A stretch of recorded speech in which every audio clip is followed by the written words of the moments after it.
Una vez que se derrotó a los tecpanecas, se estableció la Triple Alianza, Tenochtitlan, ya dije, como capital política, Texcoco como capital cultural y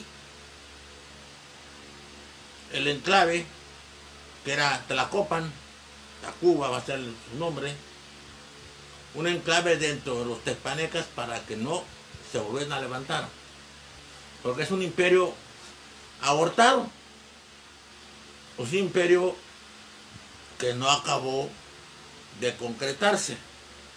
Un poco le pasa, no hay paralelismos, cuidado, ya he usado 2 o 3 ejemplos, pero nada más son ejemplos parecidos, no hay igualdad. Los etruscos con Roma. Los etruscos es un pueblo misterioso. Vaya que es misterioso. No sabemos muy poco de él, sabemos mucho por sus monumentos funerarios. ¿Sabe por qué? Porque tienen una composiciones escultóricas de ellos con sus esposas y las ven con un gran cariño hasta después de la muerte, y eso hace que sean extraños, pero qué bueno, ¿verdad? Una cultura muy avanzada para su época, donde parece que la mujer tuvo un papel mucho más importante que en otras culturas que le siguieron. Después de esta derrota de los rivales tecpanecas, se establece una mitología propia. Se apropian de las leyendas de los 4 soles y arman el 5.º sol, ya lo explicamos, el sol de movimiento. Y esto les va a costar muchos problemas, pero también mucho crecimiento. Los va a conformar en una actitud guerrera inverosímil, increíble, y van a ser una gente muy diestra en el manejo de las armas. Van a surgir caballeros tigres, caballeros águilas, y va a surgir un tonalámatl, o un sacrificio gladiatorio, que luego explico en qué consiste. Surgen 2 escuelas, el Calmeca y el Telposcali, con toda una filosofía educativa pero muy eficiente. Una ideología educativa que promovía a la gente. Estamos ante un sistema meritocrático. Ya dijimos que tienen 2 clases sociales fundamentales, hay más. Ahorita vamos a ver cuáles más hay. Las fundamentales son los Pillo Pipiltin, los nobles, los descendientes de tequixtecas, y los macehuales o macehualtin, los descendientes de el que se lanzó al brasero, el que no dudó para nada, el que iba únicamente como suplente, Nanahuatzin, y que como no se lanzó, Tecucistecal, él sí lo hizo.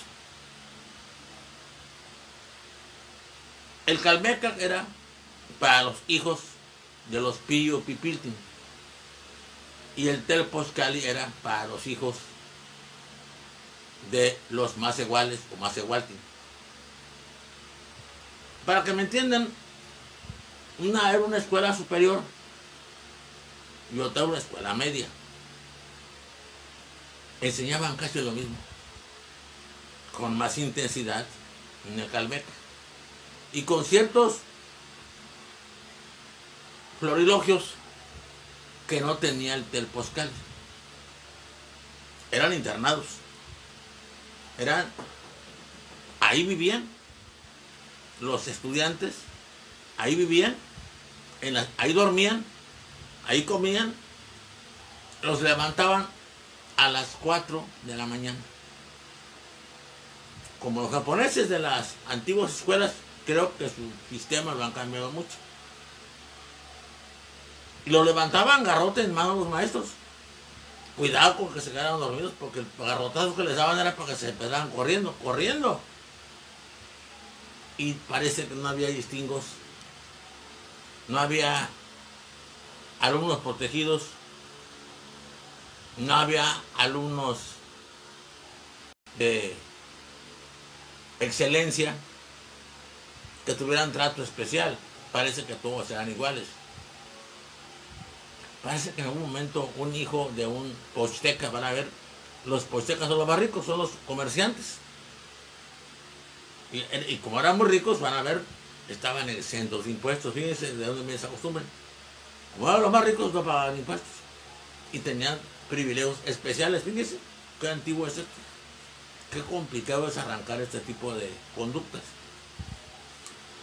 Resulta que este posteca tenía un hijo en unos calmecas.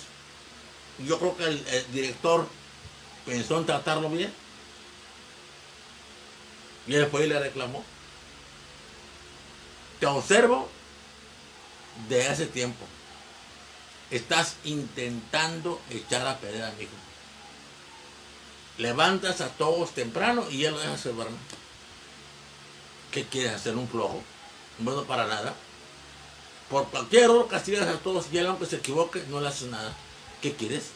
Que sea un irresponsable, que no sepa hacer nada, que sea inútil. Me estás arruinando mi sucesión. Él es mi hijo. Ten cuidado, te observo. Soy hombre importante. Como y estoy cerca de Moctezuma. Le voy a hablar de ti. Mal te va a ir. Pero pasa el tiempo y el mismo, según la leyenda, Posteca se acerca al director del Calmeca y le dice: ¿entiendes pronto? ¿Eres inteligente? La otra vez lo despertaste a garrotazos porque otro no se levantaba. Le clavaste espinas de maguey en las uñas de las pies y de las manos. Lo estás haciendo bien, un hombre de provecho. Soy amigo de Moctezuma. Voy a hablar con él de ti, bien te va a ir. Esta leyenda probablemente está manoseada por muchos intentos que no son exactamente aztecas. Luego explico los cronistas de Indias, que no son sinceramente ni indios ni cronistas. ¿Sí? Así es. Esto está lleno de paradojas por todos lados. Las dos escuelas hacían ascender a grados militares, sacerdotales y administrativos. Parecía un poco más de perfil universitario el Calmeca, de perfil tecnológico, técnico, el Telposcali. Por favor, no generalicen esto. No quiero problemas. He sido siempre amigo de muchísimos.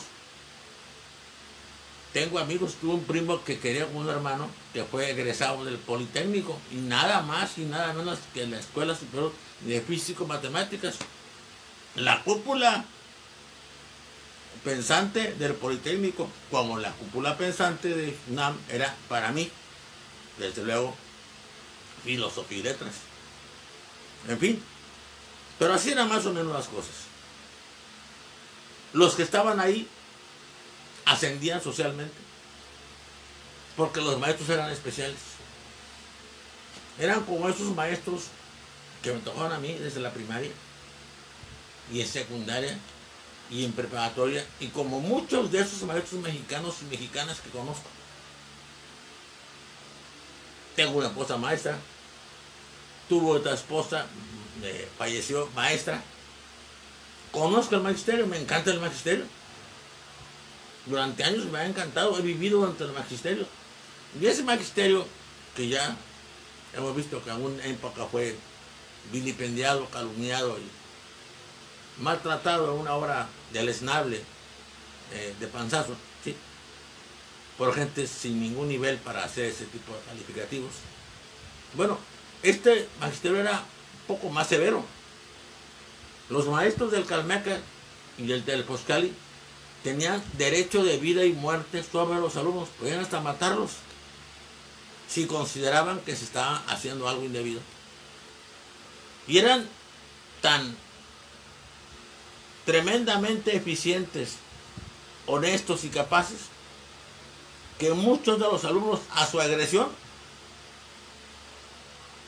los consultaban, sobre todo cuando sus padres habían faltado, hasta para casarse, hasta para ver si la muchacha o ella el muchacho con el que iban a juntar sus vidas tenía méritos suficientes para garantizar un matrimonio y una familia. Era muy importante educarlos en los valores de la realidad tenochca, pero era muy importante educarlos en los valores de la conducta social, reforzados además por los consejos que daban las madres a sus hijas y los consejos que daban los padres a sus hijos. Había además una estructura intelectual, algo así como un centro de estudios especial, donde se reunían otros tipos de... Los maestros llamaban tlamatines o tlamatínime. El tlamatini era un espejo y una tea. Un espejo para hacer que se vieran los alumnos lo que eran realmente, para que lo que no correspondiera, que no fuera válido para la vida, lo modificaran. Y una tea porque tenían que alumbrar, ellos también, los alumnos, como un mechón, debían alumbrar la oscuridad de la realidad. Fíjense cómo se parece eso a los conceptos griegos de conócete a ti mismo. Y en cuanto al derecho, los abogados que salían de ahí, los que checaban la cuestión comercial, los que checaban la cuestión social, los que checaban la cuestión familiar,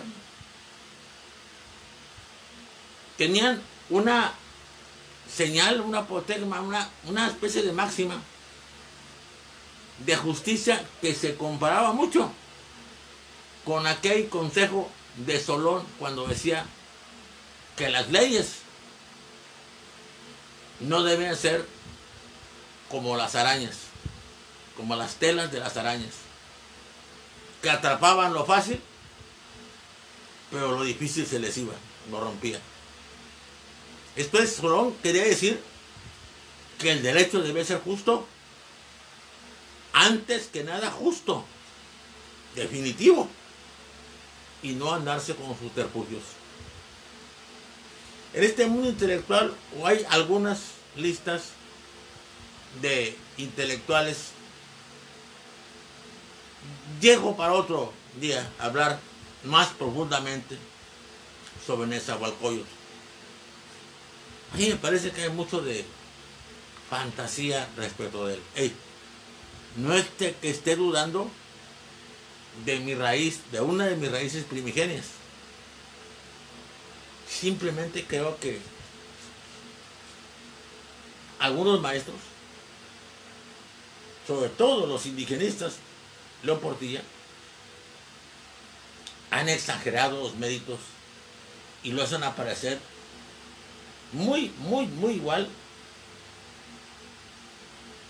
a él y a su hijo Nezahualpilli, muy parecidos con el rey David y el rey Salomón. Aclaro que esto lo digo porque ya falleció mi gran maestro León Portilla. Si está vivo, a lo mejor ni así me animo a decirlo, y delante de él pues mucho menos, quién sabe cómo me iría. Tuve maestros tremendamente potentes en cuanto a sus convicciones, que las defendían con una pasión increíble y con una erudición pasmosa. Pero hay otros personajes, Tecayehuatzin, Acuatzin, Ayocan, Coatzapaltzin, Coatlecuantzin. Ellos son una especie de intelectualidad que tiene debates filosóficos de lo más profundos, que no le va a la saga a las escuelas que llamamos malamente en el mundo helenístico de la decadencia. Primero las escuelas socráticas menores, los epicúreos, los prácticos de placer primero, la escuela de Cirene, la escuela erística, la escuela de Megara, los cínicos, la escuela del pórtico, y menos las escuelas, ahora sí, estrictamente epicúreos, estoicos, eclécticos y escépticos. Hay mucho de razonamiento de estos personajes que mencioné respecto de cuestiones muy profundas de la vida. Tienen su concepción del universo, la cual extienden a todos, pero ellos mismos le ponen dudas, le ponen objeciones a esto. Esto es para que vean que estamos ante una gran cultura que logró grandes cosas, que logró grandes avances, no solo materiales. Tenochtitlán pasmó cuando lo que hoy se llama Paso de Cortés, la vieron. Era una Venecia, pero súper grande. Venecia era pequeña al lado de ella.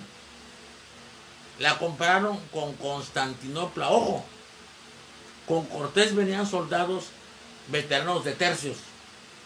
Los tercios que fundamentó el gran capitán Gonzalo Hernández de Córdoba.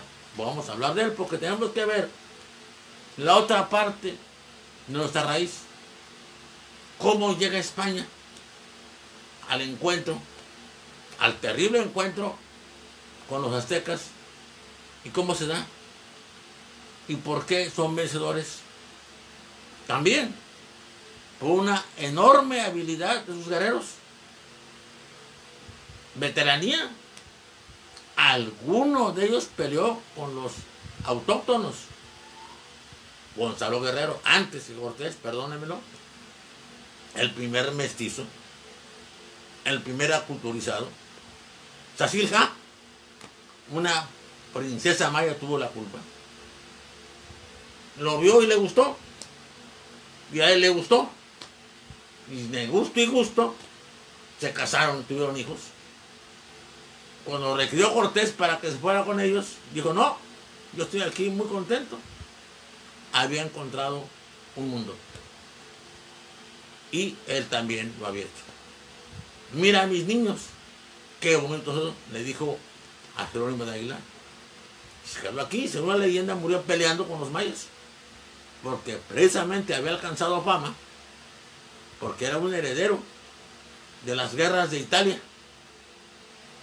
Seguramente estuvo cerca o en el saqueo de Roma, junto con los lasquenets alemanes, a los que sabrá Dios si son los culpables totalmente o en parte.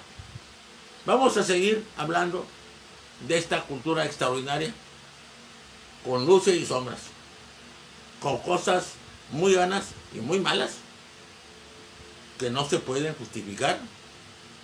Vamos a seguir hablando de esta cultura que hizo cosas grandiosas y que ya dijimos, sacrificó hombres, guerreros, valientes, sacrificó niños, mataron niños para que lloviera, los asesinaron, mataron mujeres también para que los partos y la ciguateteo tuvieran menos dolores, mujeres viejas, ancianas. Hay muchas cosas que hay que poner en la balanza. De todo eso venimos. Luego explico las mezclas. Porque evidentemente no es fundamental la mezcla con los aztecas, tenochtecas o mexicas, casi fueron masacrados. Sobre todo cuando ya firmada la paz, la alianza enemiga, la voy a señalar, son como 13, 14, 15 tribus. Según los datos más sólidos, son 625,000 guerreros nativos, aparte de los más de 1,000 que trajo Narváez y los cerca de 600 que traía Cortés. Cuauhtémoc tenía un poco menos de 100,000 guerreros. La desproporción era total. La desventaja era total. La vamos a desmenuzar. Por lo pronto, grábense esto. Por eso decimos, con toda razón, que la conquista la hicieron los indios. Como vamos a decir, y con toda razón van a ver, que la independencia la hicieron los españoles. Los espero un ratito más. Quiero agradecer aquí a mis compañeros y compañeras de la Facultad de Derecho de la Universidad Autónoma de Tamaulipas. Quiero agradecer a mis compañeros y compañeras de la Facultad de Derecho del ICES. Y quiero agradecer a los compañeros de las universidades de Guerrero, al que me mandó también una felicitación para el doctor Miguel Cabrales.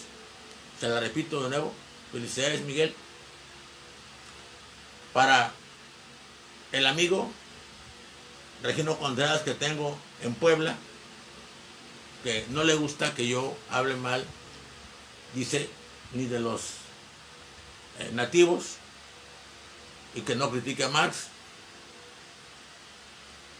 Yo quiero mucho a mis raíz primigenia, pero tengo que decir lo que creo que es su excelsitud y su cuestión que es criticable. E igual, yo sigo admirando mucho a Marx, ya no soy marxista, y tengo que decir cosas que no me gustaron de él, y también cosas que en nombre de él aplicaron en la Unión Soviética, en China, en Corea, en los socialismos de Glasis,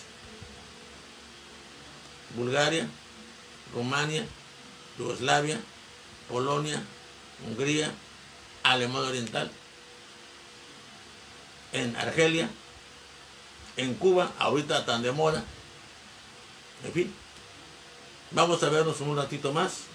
Los invito a que se suscriban y los invito a que reenvíen estos videos. Son para ustedes y son para todos los que los puedan utilizar. Gracias.